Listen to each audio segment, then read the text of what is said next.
Okay, I think we can more or less get started here.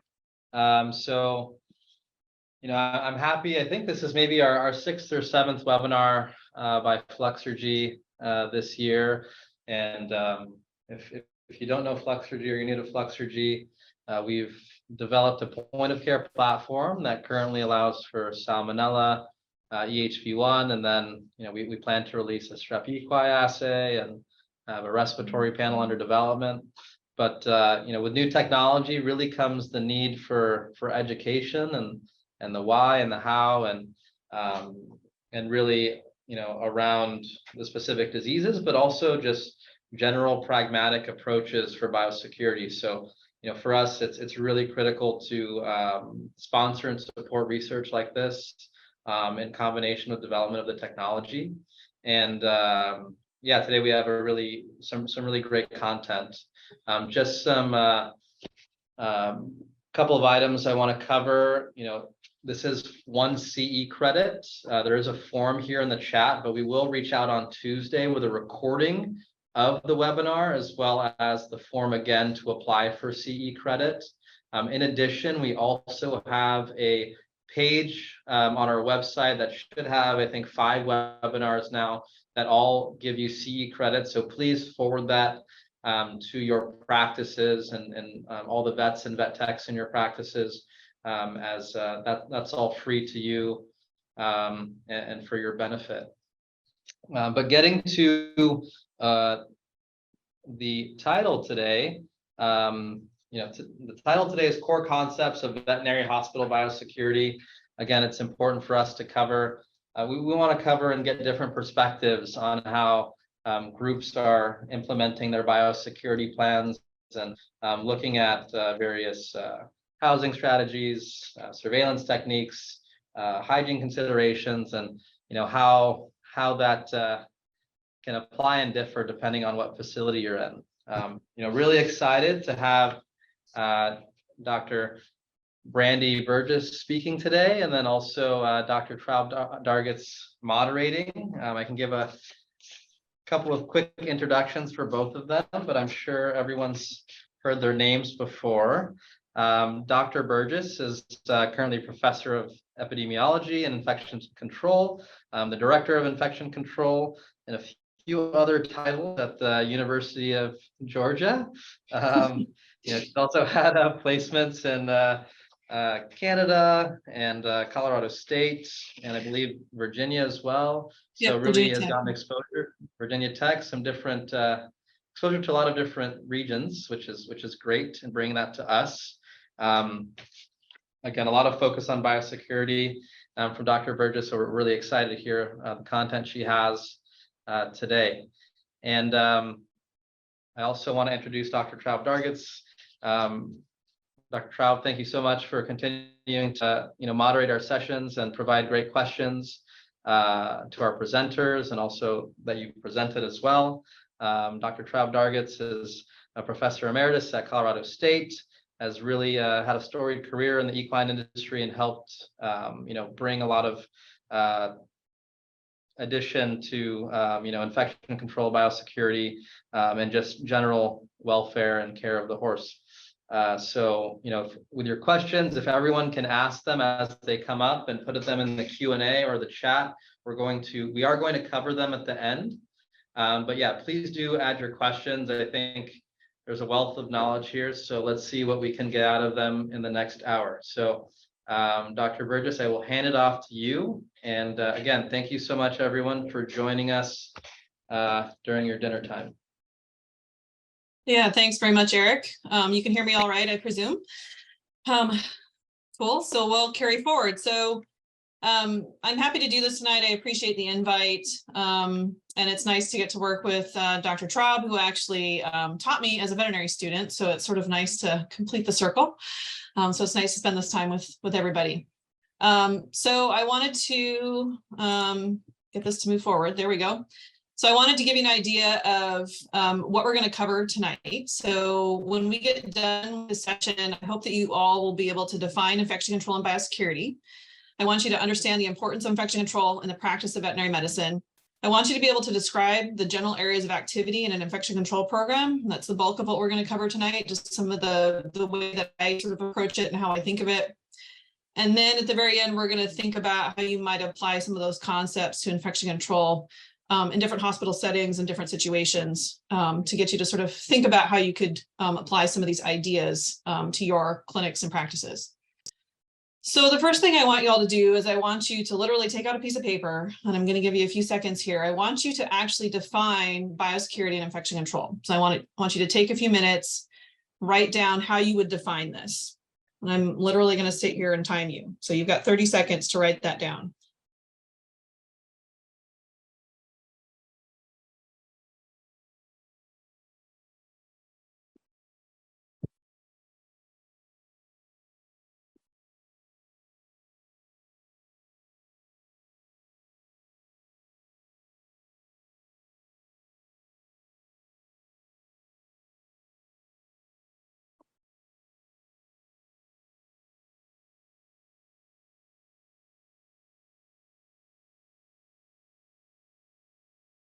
All right, so that's your time. So hopefully you've jotted down how you would define these terms. So historically, we would think of biosecurity as sort of the gates and padlocks, keeping things out sort of idea. And infection control is typically what we do if something enters a population or a facility.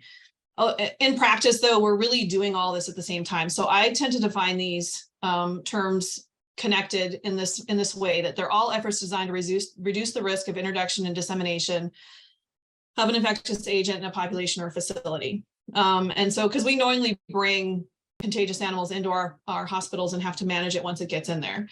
And the cool thing with biosecurity infection control is really the only thing that I need to do is I need to disrupt this chain of transmission, and I can do it anywhere on that chain.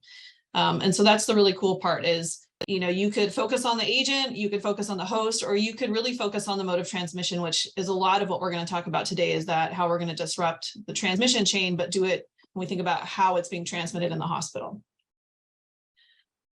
So to that end, I want to start out by defining healthcare associated infection, because that's really what we're talking about. And so consider a healthcare associated infection as any infection that occurs while receiving healthcare for another condition. So these are patients that maybe came in for a lameness and developed diarrhea or a catheter site infection, something like that.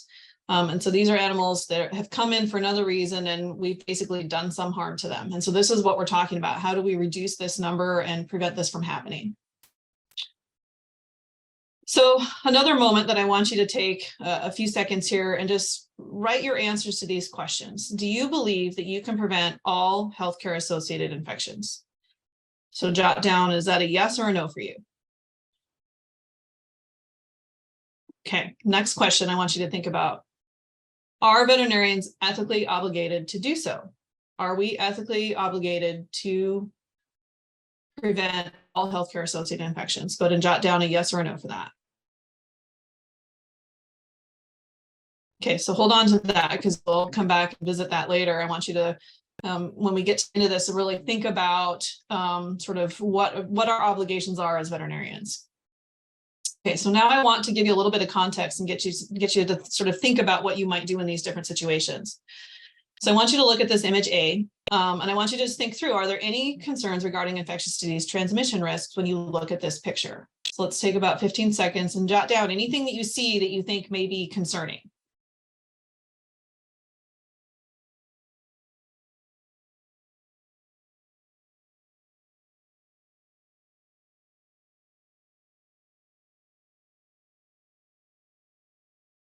Okay. Now let's take a look at image B. I want you to do the same thing. Are there any concerns regarding infectious disease transmission in this hospital? This is a large animal hospital, a veterinary teaching hospital in the US. Anything that you see there that you think would be concerning or that you maybe don't want to address? Go ahead and take about 10 seconds to jot those down.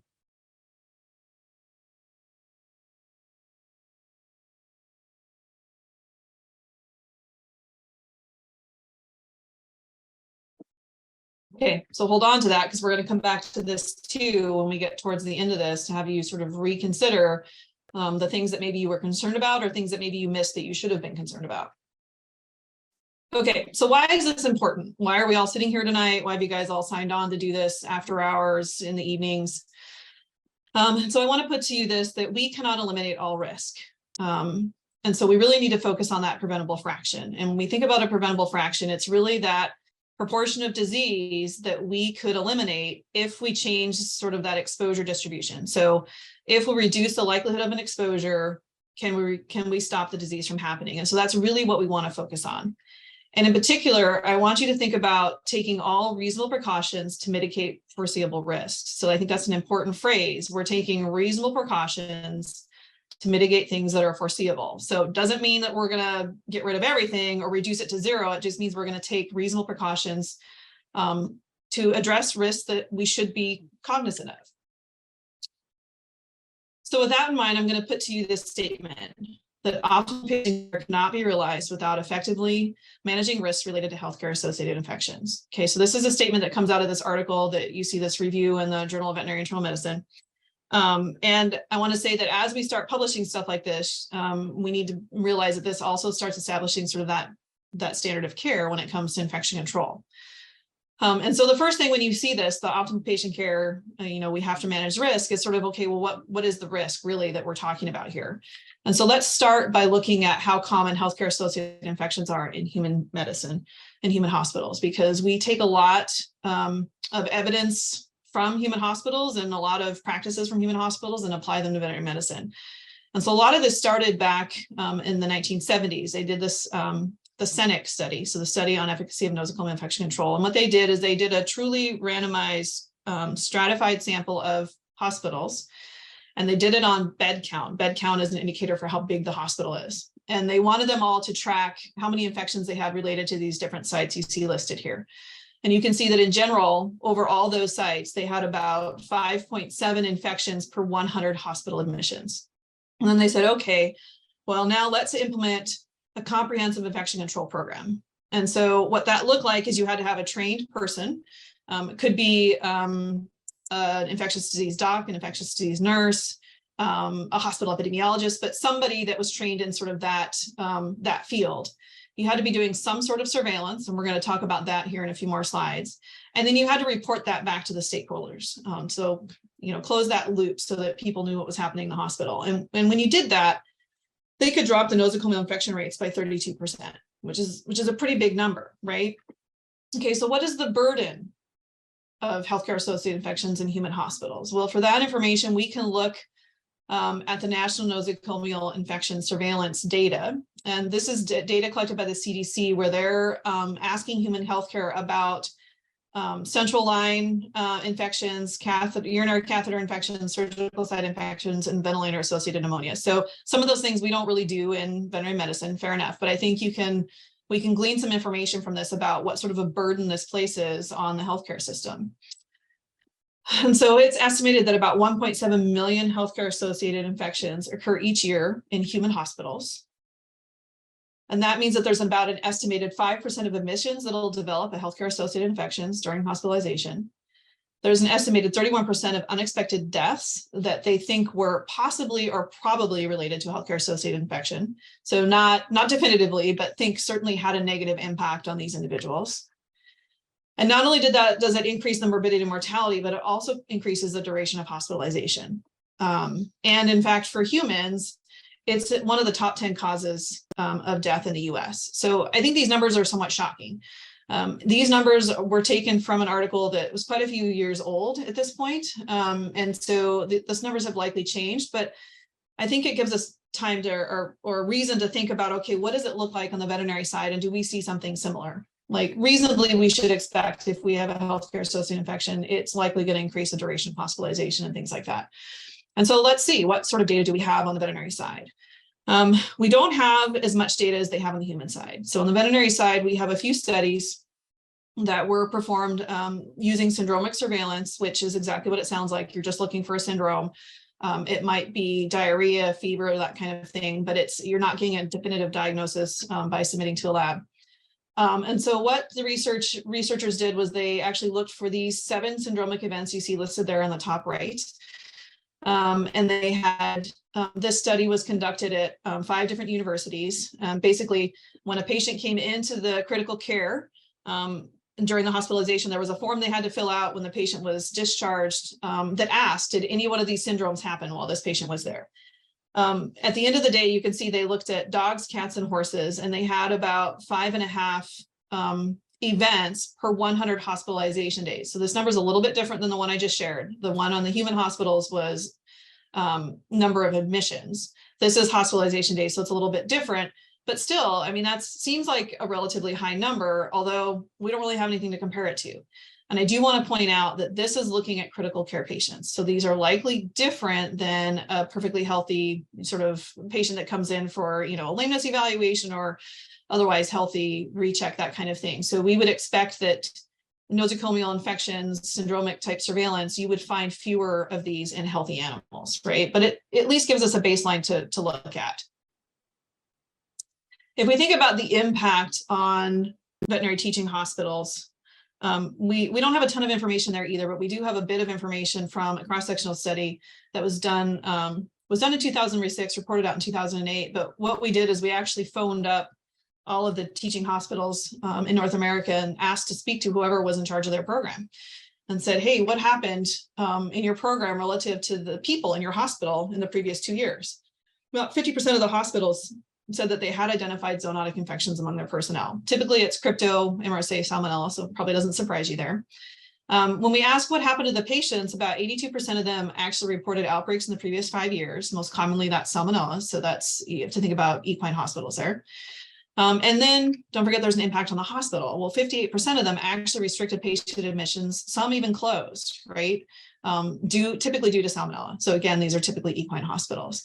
But that's a pretty potentially costly impact. If you're a veterinary teaching hospital associated with a college or university, you can usually weather that sort of storm. But if you're a private practitioner, this could be problematic for you. And so I think it's important to start taking some of these precautions just on a normal routine, what we do when we manage patients that are in our care. Okay, so now what I want you to think through is this statement. So veterinarians must be universally cognizant that there is a minimum standard of care regarding infection control.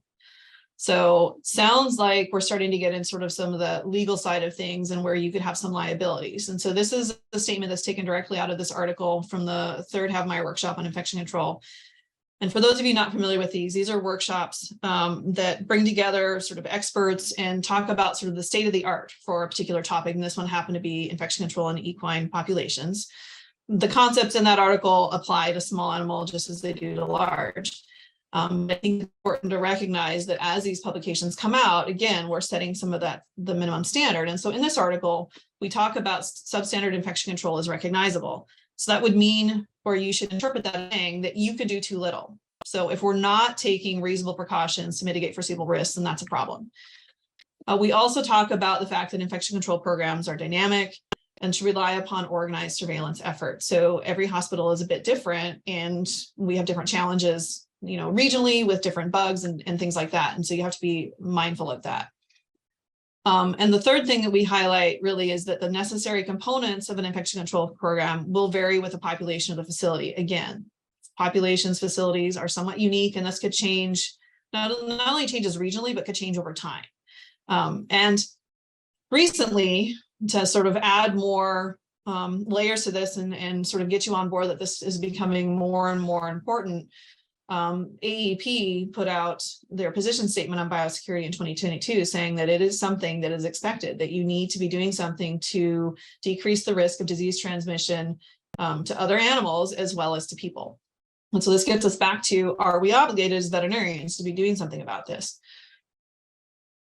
So laying all that groundwork, I want to now sort of give you what I think are key components to an infection control program. We're focusing on hospital-based stuff here, but really these ideas and concepts can be applied in the field just as easily. And so I want you to think as we go through this, that I'm talking about different things that we can do, but we want to think about definable standards as opposed to identifying specific practices. So we'll talk about things like surveillance. Well, I'm not going to say what type of surveillance you necessarily have to do in your hospital, because it's really going to vary by your needs, by your capabilities, by the type of patients you see. And so focus more on the definable standards, that you're doing some things so that you know your program is working. So again, with the hospital-based stuff, remember that we're knowingly bringing compromised animals together. We're bringing animals from a whole bunch of different households, farms, et cetera, and we're bringing them all to one place. It sounds like a bad idea, right? And so really we need to manage the introduction and prevent the transmission of infectious agents, because we know that they're going to come in with them. And so when we work through this in an infection control program, I tend to focus on sort of 4 key building blocks. One is surveillance, second is patient contact, and then hygiene, and then education and awareness. So again, remember that all facilities and patients are unique. So the specific practices will vary depending on your practice. So I'll share with you some of what we've done at Colorado State, what we've done at UGA, but you shouldn't expect to just take what we've been doing and plop it down on your clinic. You're going to have to really be thoughtful about what your needs are and how you would manage it. So before we get into all the buckets, I do want to remind you that there's a hierarchy of controls when we think about prevention strategies. The top of the pyramid is the most effective theoretically, right? We're eliminating it, we're removing all risk.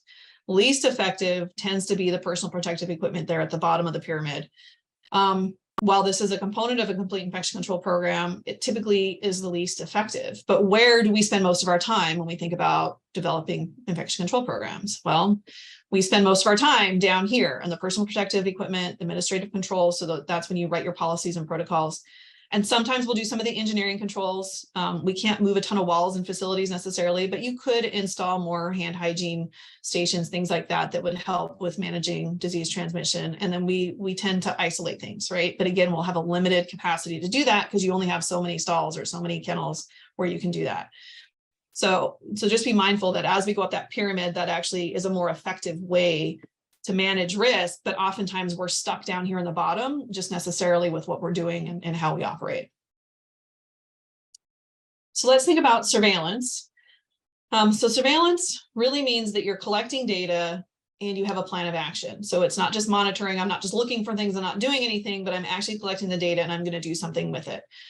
And I think it's really important because infection control programs are dynamic.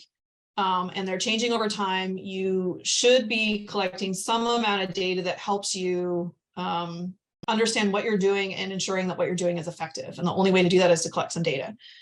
So a few things that you need to consider is how rigorous you want your program to be. So are you going to be minimal and only sample animals or areas that are the highest risk, or are you going to be comprehensive and you're going to sample every animal that comes in the hospital? You need to think about the type of surveillance you're going to do. Are you going to do active surveillance, which means that I'm taking the sample purposely for this purpose? So I'm doing it because I want to know, let's take salmonella, for example. I want to know if the horses are shedding salmonella in this hospital.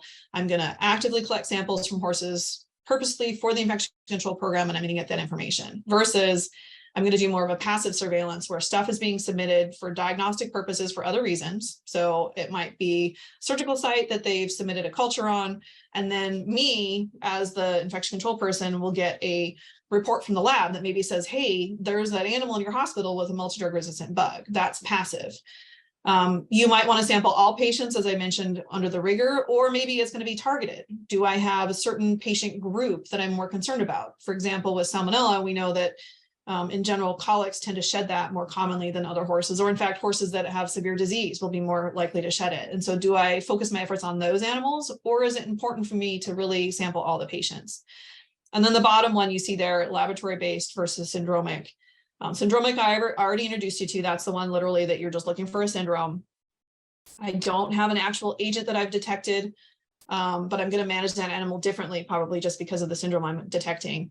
Or I'm going to do laboratory based, where maybe I do want to collect a sample and I want to actually know what the bug is. So when we think about these things, all of these choices can be more or less resource intensive. So if I'm being very comprehensive, if I'm doing active surveillance, if I'm sampling all patients, or if I'm doing laboratory based testing, it's going to cost me more money. It's probably going to take me more time.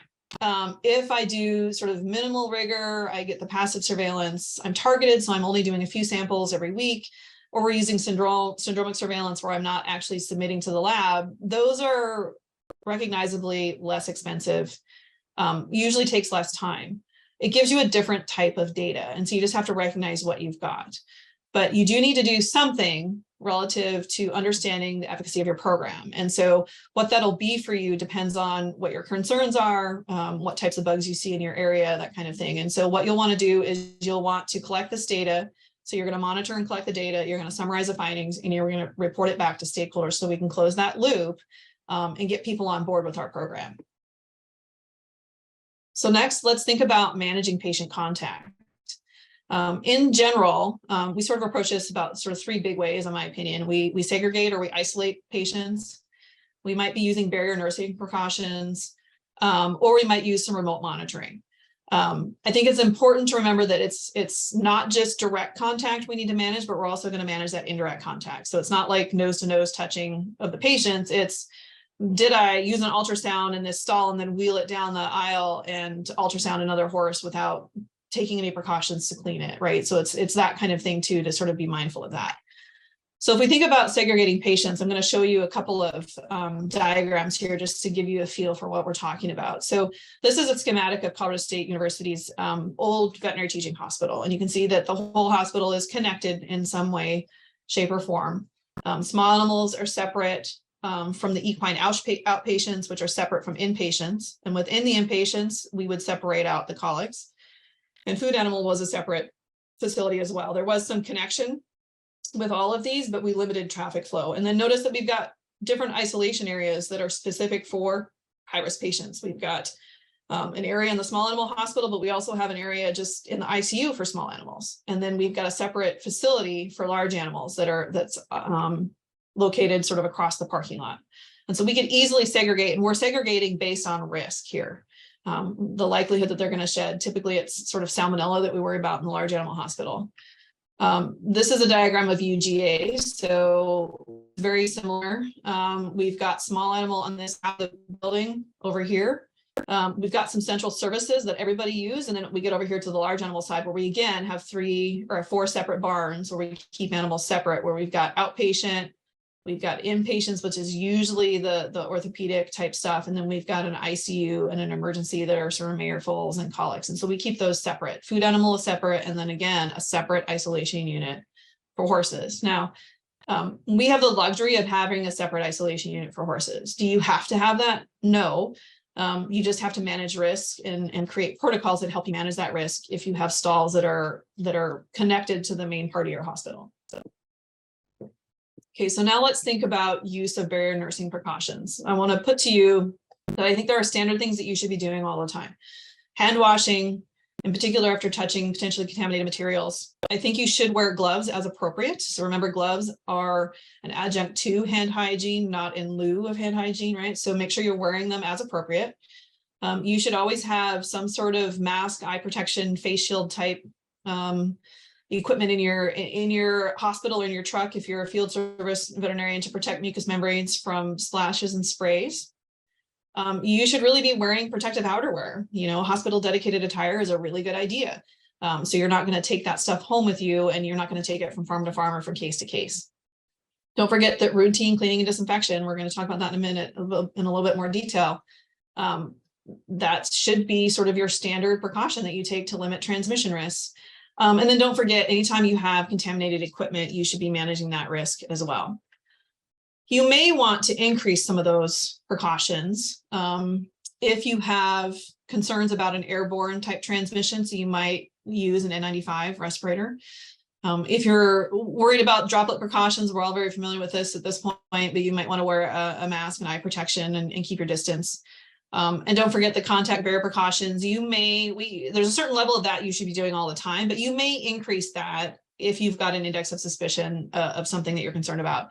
And so usually we're talking about rigorous hand hygiene and gloves, maybe wearing a barrier gown of some kind, potentially over scrubs or coveralls. And then it's nice if you can have dedicated equipment. I have a luxury in the facility I work in that we've got, more than one ultrasound. So we don't have to have the ultrasound go from isolation back into the main hospital. We can keep one out there. And so it's sort of nice if you can do that. But if you can't, that's fine. You just have to make some protocols to help manage that risk and make sure that you're cleaning it appropriately before moving it to the next patient. So what does this look like when we talk about contact transmission and barrier precautions? So these are some images that are actually from Colorado State. And you can see these two images here on the left. So this technician has got street clothes on, then got on a pair of orange scrubs, put them over the street clothes, got into the yellow boots. And then theoretically you walk outside, you go through a couple of foot baths, you end up putting on a barrier gown over that, a bouffant cap, and a couple pairs of gloves. And that's how you would go into like the equine isolation unit. So that's like sort of triple backflip where, you know, aside from like changing fully out of your street clothes, like you're pretty well covered. And then as you leave the stall, you're taking off layers.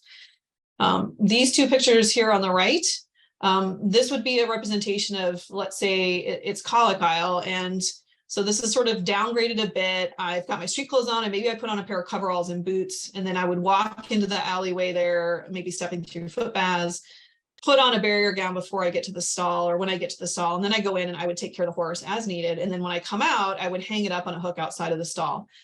These are disposable. You may have reusable ones like you see here in this image in the lower right.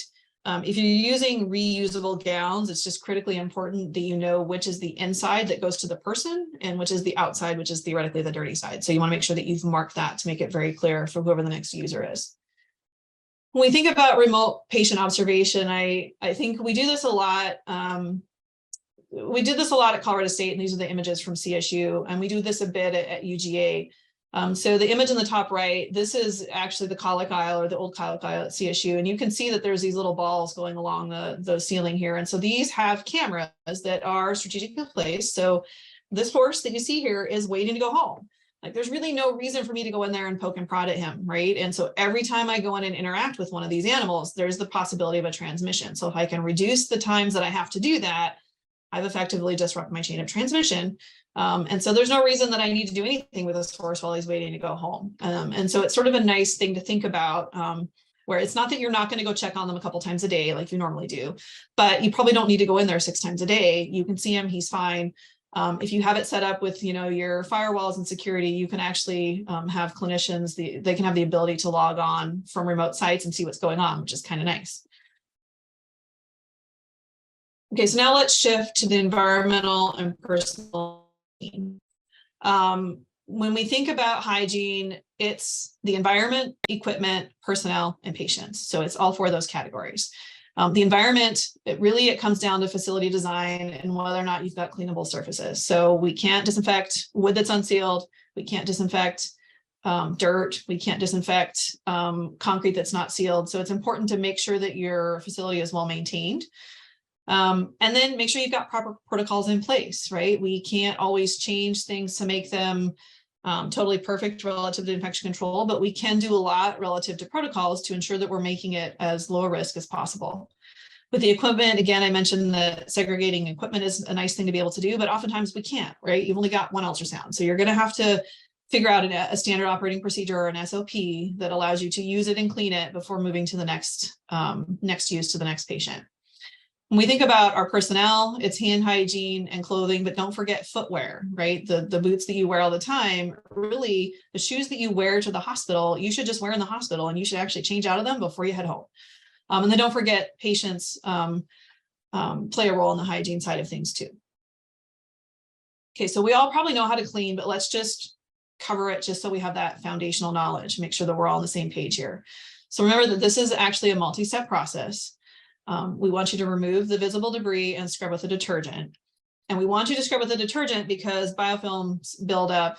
And the only way I can break up that biofilm is to actually scrub with a detergent. So and biofilms will serve as a reservoir for infectious agents as well as for resistance genes. So we really want to get rid of those in our hospital environment. Once we scrub with the detergent, typically what I'm using is tied with bleach, and then we usually add some extra bleach to it.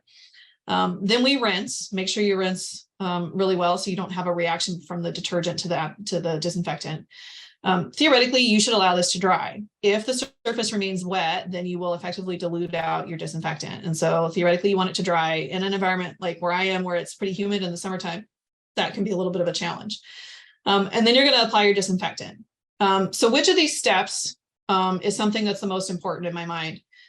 Certainly removing of visible debris is an important step, but it's that scrubbing with a detergent that really does the most. If I have a cleanable surface, like a sealed concrete, sealed wood, stainless steel, something like that, if I scrub with a detergent, I can drop that bug count by about 90%. After I rinse and then apply a disinfectant, I can drop it by about another 6%. So really it's that scrubbing with the detergent that becomes that critical piece that you shouldn't skip.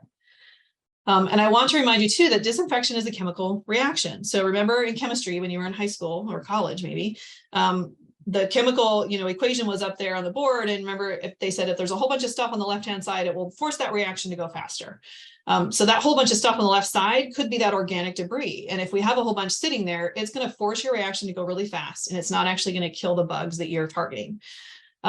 Likewise, remember, if it's hot out, that reaction happens faster. If it's cold out, the reaction happens slower. That's the same thing with disinfection. So if you live and work somewhere where it gets cold out in the wintertime, you should extend the contact time for the disinfectant so that you can make sure that it's working. And when we talk about contact time, it's a wet contact time. So that it should look wet during that whole time period. And if it dries out, you should reapply it.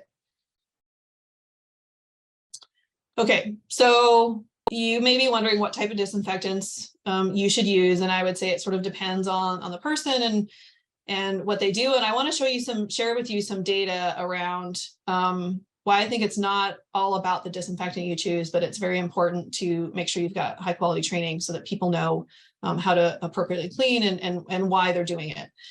So we were comparing a couple of disinfectants in the hospital because we were making a change to a new disinfectant. And so we went ahead and took some samples in the exam rooms. We took a sample from the floor, from the door, from the counter, from the table. And so this chart here you see is showing the mean baseline count for colony forming units per 10 centimeters squared. So it's surface area. And so it was just standard orbit count. We push a plate on the counter and then we let it grow overnight and then we count them. And you can see that the floors were dirtier than the doors, than the counters, and the tables were the cleanest. Okay, great. Then what we did is we implemented a disinfectant, let it go for a while. We did the samples again, and then we implemented a different disinfectant and took samples again. And so now I want to share with you the mean bacterial reduction. So this chart is showing a reduction in bacterial numbers. So the bigger the bar, the better a job we did. And that's the mean reduction. And so these bars on the left here, the blue bars, those are the locations that we sampled. And we standardized that in the rooms. And you can see that we actually did a better job at cleaning the floor and the table and even the counter. We had a pretty good reduction. The one that didn't get so well cleaned is the door. And that the place we were sampling was where you push to go out the door. So that's concerning, right? And a lot of doors are made out of wood. So that's doubly concerning. Over here on the right-hand side, we have the two disinfectants. And although the bars look like they are a different height, here are the red bars, statistically, there was no difference. So these disinfectants perform the same. The one that I want you to really look at, though, is look at these bars in green in the middle. These are the different crew members. And crew member 1 and 2 got a pretty good reduction. Even crew member 5 did a reasonably good job. But look at crew member 4 and 3. They're underperforming compared to the others, right? And so this is where I say to you that I think it's important to consider training and getting people on board with what the protocols are and understanding that human nature is to gravitate away from protocol. And so this would tell me that crew member 3 and 4, maybe they're newer at this job. Maybe they've been there for a while and they've gotten complacent and need a reminder, but this would be an indicator that you need to retrain folks how to do this. Now, one thing I want to point out is there is sort of a limit in human hospitals for contamination. You can see that it's under 25 colony forming units per 10 centimeters squared. So I want to point out that we achieved that from the get-go, but we were able to reduce it even further with the cleaning. And just to give you an idea of what these look like. So these are the contact plates that we would push onto the surface. And you can see before cleaning there, we got a counter sample and then a door sample. The door sample is pretty gross, right? Looking at that. And then we cleaned, and then this is what they look like afterwards. So the counter sample didn't get any growth on that particular plate, and the door sample, we went from this, which was pretty gross, to this over here on the right, which is much better. Okay, so the moral of the story here is know your disinfectant. Not all disinfectants are created equal. The effectiveness will vary by the amount of organic debris that's present. The agent you're trying to eliminate can come into play here. Don't forget, you're also as important as the concentration and the contact time. In general, bleach and quaternary ammonia products are rapidly inactivated in organic debris. Accelerated hydrogen peroxide products like Virkon and phenolics tend to do a better job with organic debris. I tend to stay away from phenolics. Phenolics are carcinogenic and are not very environmentally friendly. So I'd be very thoughtful about if and when I were going to use that. but make sure you're checking the label. These are EPA regulated. And so you're not allowed to use them off label. You have to actually use them as indicated on the label. So make sure you're checking that. If you struggle with sort of which disinfectant you should use for what, I'll direct you to the Center for Food Security and Public Health. I'm not affiliated with this group, but they do a really nice job on their website, and that's where this chart comes from. And it gives you an idea of different types of disinfectants that are available and how effective they might be for envelope, non-envelope viruses, things like that. And I've got a link at the end of the presentation where you can find this table, but it's pretty handy dandy if you're looking for a quick reference. And then the last bucket let's talk about is the education and awareness thing. So I think this is critical to creating change in behavior. The only way we can get people to do things is to have them understand why and why it's important. And we do that with educational tools. We have to put up appropriate signage. So people laugh at me because I put signs up in the hospital all over the place, but I think they're really important in particular as you're training new folks, because they might get into an area and be like, oh shoot, what was I supposed to do? Well, if there's a sign there that gives them sort of the, 5 things you need to do when you're in the space, that can be really helpful. I think the training and the retraining is very important. We oftentimes will onboard people, but then forget that, we're humans and we gravitate away from protocol. We forget things. And so it's important to get that retraining in there. And then don't forget to regularly review those protocols. What we were doing last year, maybe something's changed and it's not quite working right, or maybe the risks have changed. And so we need to be mindful of that and review those. And the recommendation would be to do that yearly. In practice, that can be challenging to get that done, but you should strive to do that and make sure that you're going through them on a regular basis. Okay, so that sounds great, but who pays for all of this? So I tend to believe that infection control is an essential part of the veterinary care that we're providing. And so I think that a lot of these costs should be passed on to the clients. There's a couple of options, and in my experience is you either spread that cost out among all patients, or you might require specific charges for specific patients. And so at UGA, we tend to do both of these things. So there's a biosecurity fee that we charge to every patient, every inpatient that comes in. And then there's some required charges. If you're in isolation and you have extra PPEs being used, you may have some required charges there, and you may get charged for some of the cultures that we do for managing like salmonella risk, let's say, in the hospital. If we look at how much we spend at Colorado State, when I was there, we were doing surveillance in horses, all inpatients, and in the environment. And just the laboratory cost from doing that in a year was about $35,000. At UGA, we do surveillance in high-risk horses, and then we do some environmental sampling monthly as well. And we're spending about $20,000 a year just in lab costs. That doesn't count the personnel costs. So if you have somebody that's dedicated to the program, whether that's faculty or staff, then there's some personnel time there, and then the disinfectant. We were using a quat in our hospital, and then we made a conversion to an accelerated peroxygen, and just making that transition was about a $9,000 a year difference in cost for the disinfectant, which is a pretty big chunk, but we felt like it was very important to do that based on how our hospital is set up and some of the limitations that we have. And so I think it's the cost of providing optimal care, and I do think that the client should help bear the cost of some of that. And, if you're somebody that's on this call and you're like, okay, well, that sounds good, but how do I convince, the owners of my practice that this is important? Well, what's the cost if I don't do it? So we do have a couple of examples that I want to share with you. So this first article was an outbreak of multi-drug resistant salmonella at Penn. And this article, if you haven't read it, is worth taking a read because they really go through about, what was the issue. And it wasn't that they didn't have a program in place, and it wasn't that they didn't have dedicated personnel. It's just that people are humans and they gravitated away from protocol. And they ended up with $4.1 million in mitigation. That's just direct costs. So they didn't account for the lost caseload or any of that when they reported this direct cost. And they had a case fatality rate among horses that were affected of 36%, which is a pretty big number. The other example I want to give you is one that's from the AVMA PLIT website, where if we think about how much it costs, so let's say we've got a total hip that we're doing, and the total hip costs about $12,500. Well, let's say it got infected. Well, if one got infected, you probably wouldn't think much of it. A second one, you maybe would be like, do I have something to worry about? Well, by the time I get to 3, I should be worried that I've got something going on. And so if we think about what the costs are there, when we think about how much something like that will cost you. It's not just the direct cost of the 12,500. In this example, we had 3 events, so we've got 12,500 times 3. But then it's about 2 to 4 times that direct cost in the indirect cost is what they estimate. And so some of that is the time to conduct the investigation. It's maybe the lost caseload and the lost confidence the clients will have in you. It might be that we have to retrain and do a whole bunch. And what if there's a zoonotic infection? Well, then you've got some lost employee productivity. You may have to deal with regulatory agencies. So you can see very quickly that this adds up in short order.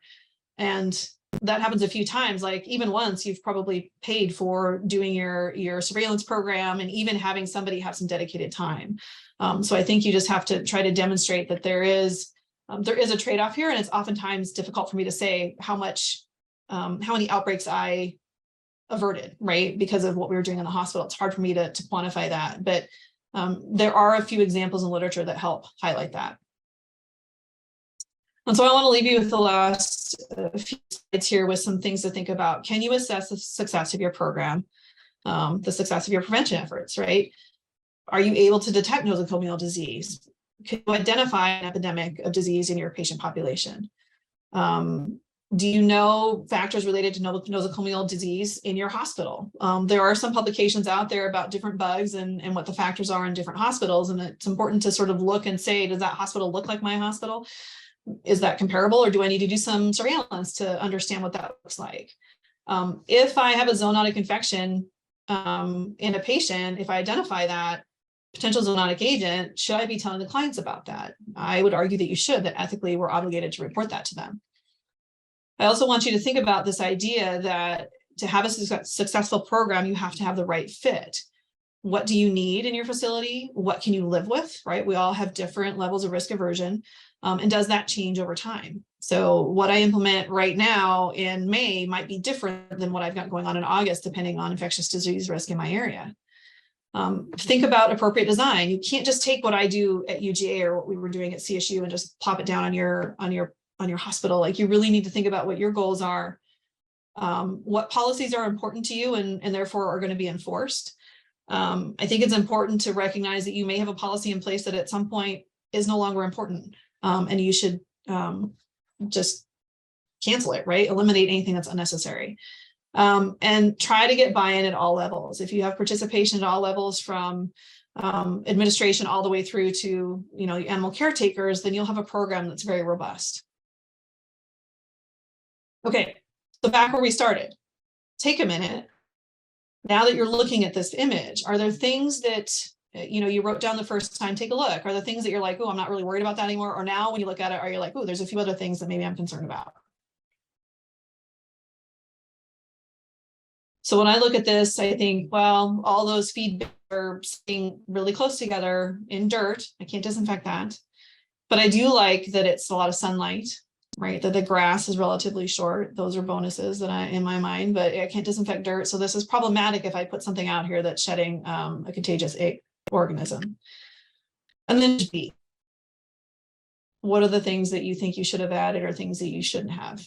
So when I look at this, the biggest thing for me here is the wood. This is unsealed wood. It looks really nice. And the thing that I would have them do would be to seal that so that I could appropriately clean and disinfect it.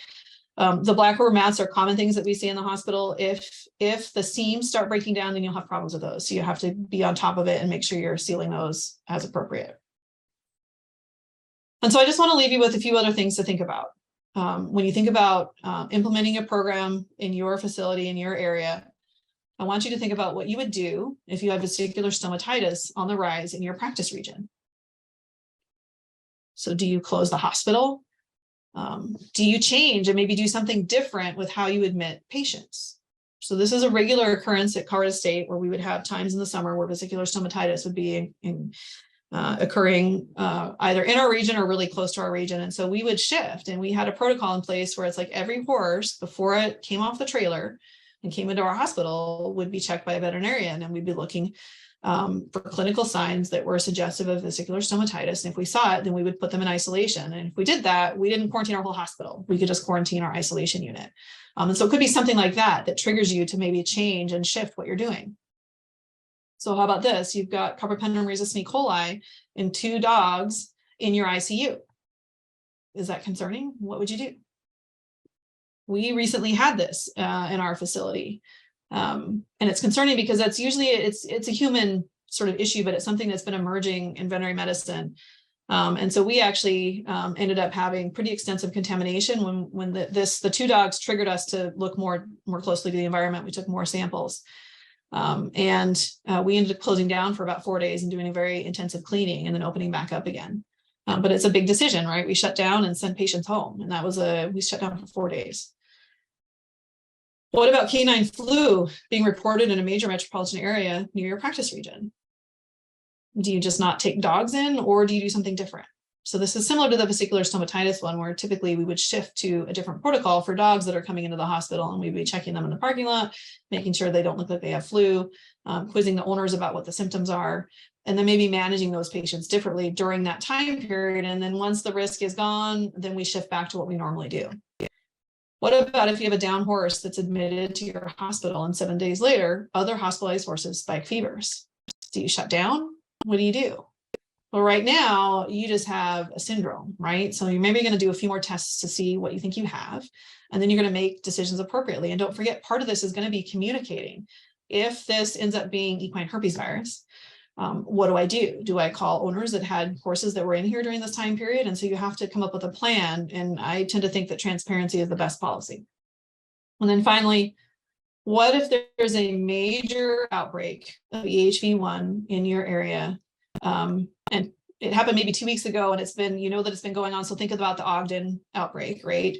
And this has been going on for a while. And now you've got horses that are coming into your clinic that have an unknown travel history. And so there's becomes very difficult for you to start understanding what sort of a risk they may pose to the animals that are already in your hospital.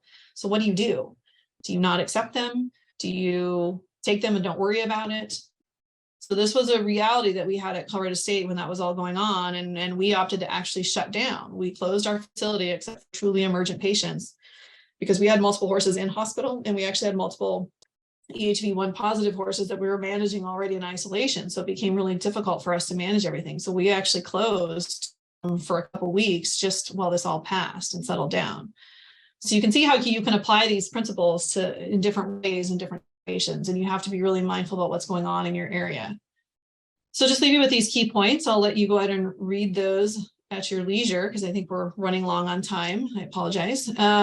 I think we're happy to take any questions. I've got a few resources here for you to take a look at: the Center for Food Security and Public Health.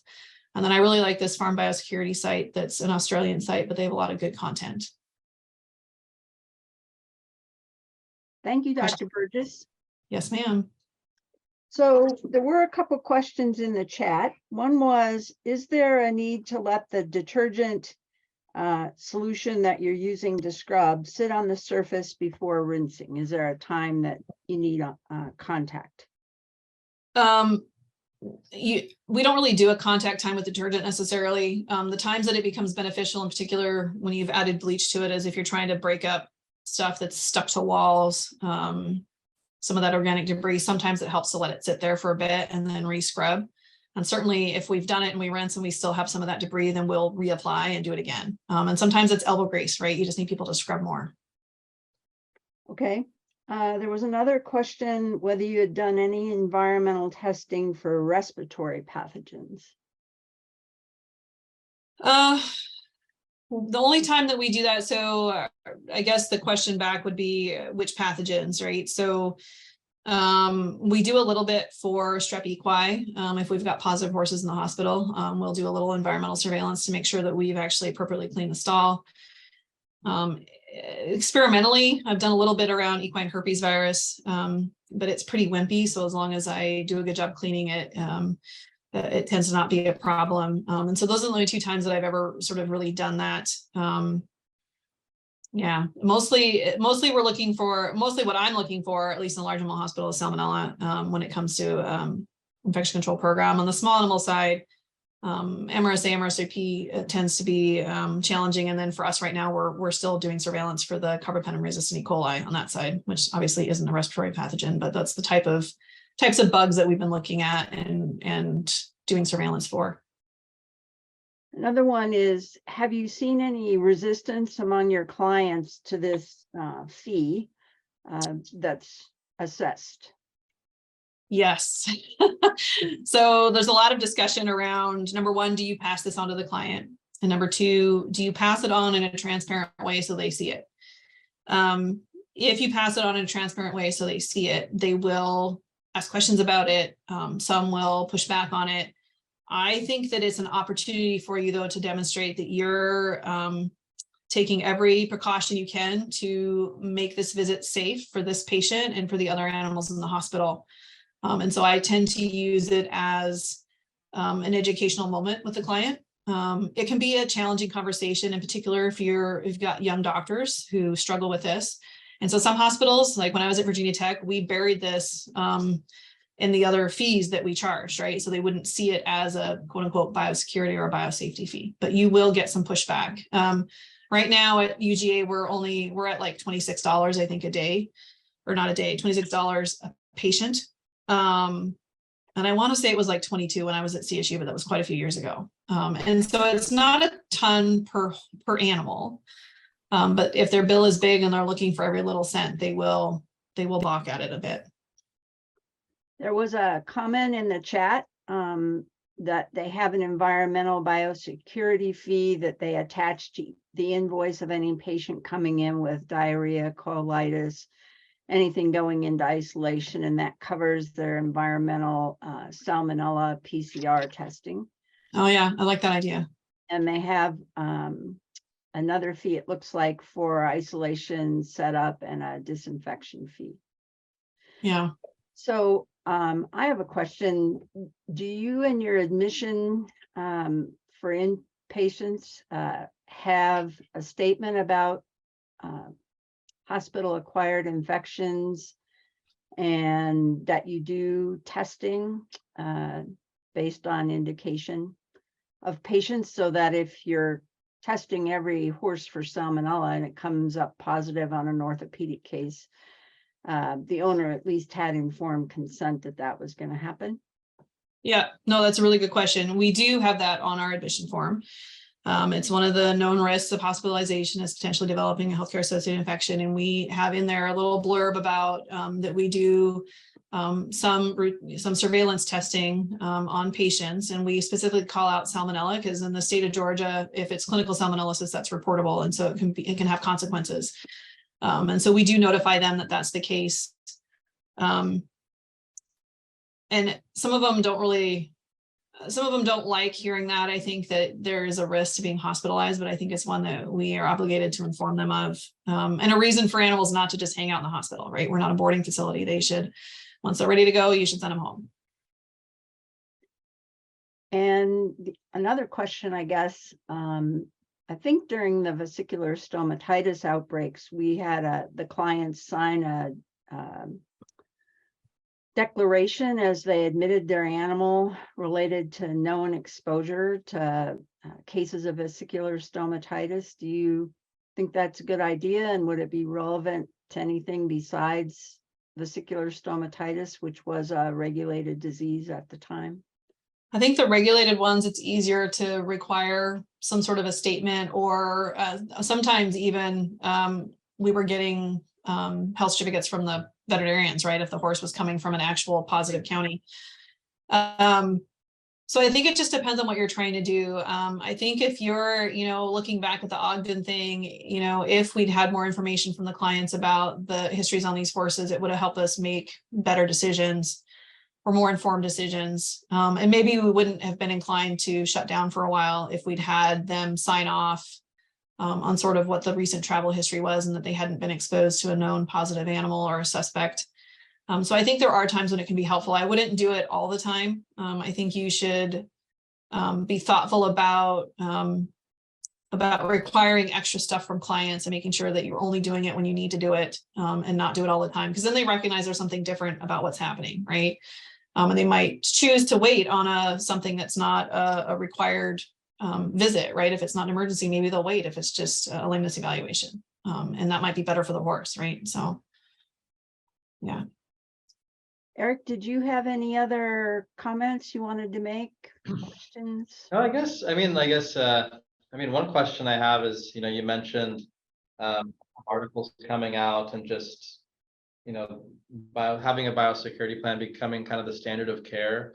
And Yeah. I don't know how you've seen things progress maybe over the last 10 years or so, and where you think we're going to be in 5 years and in terms of the requirements. I know there's also a new guidelines for like salmonella coming out this year, but I mean, it probably applies to other things around the hospital. Maybe you can comment on or where you see things going on the requirements of, the veterinarian and veterinary professional, veterinary clinic. Yeah.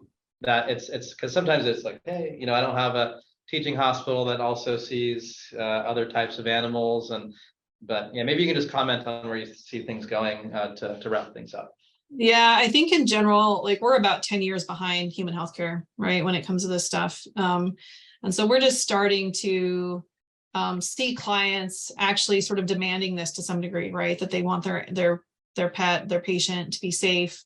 They're asking questions. They're looking more online about things. And so I do think that as we move forward, like 5 years from now, there's potentially going to be sort of this standard requirement that you need to be doing something in your hospital that's not just a suggestion from AEP or the National Association of State and Public Health Veterinarians, right? That there's actually going to be where if you get a complaint and they come in, the veterinary board comes in and looks at your facility, that they're going to expect to see a written biosecurity SOP. It doesn't have to be 400 pages, but it would have to demonstrate that you're taking those, reasonable precautions to mitigate foreseeable risks. And I certainly think that, I think in 5 years, yeah, it's going to be even more in your face. You're going to see a lot more articles out there about why it's important and what you should be doing. I think we need to be careful not to be too prescriptive though, because asking a small private practitioner to spend $35,000 a year on cultures is not a reasonable, that's irrational. And part of why we do so much that we do in the teaching hospitals is, remember, we're teaching young doctors and they're not very good at taking precautions or identifying risk. And so we do a bit extra to mitigate that. And so I think we also have to be very mindful that those small private practitioners, it has to be achievable, right? There has to be things where you need to be looking for something. You need to be cognizant, you need to be aware, need to do appropriate testing as indicated to manage risks, knowing what normally comes into your hospital.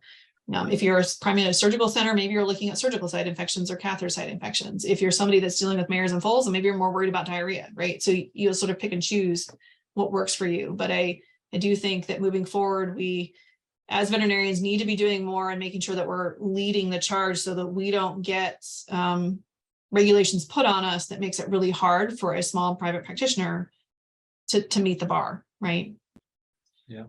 Yeah. I like how you mentioned break the chain earlier, and yeah, I know we're running over time here, but I think that was like a nice point where sometimes it seems a bit overwhelming to, how do I do everything or where do I start? And I liked how you kind of broke it down into these different pieces, and maybe you can just tackle one and then maybe tackle two or something like that. Quite frankly, you don't even have to know what bug it is. You just have to have an idea of how it's transmitted and you can disrupt it, right? It's pretty simplistic what we try to do, but yeah, it can be overwhelming, right? For people that this isn't what they do every day. Yeah. Yeah. Well, I think that was a great presentation.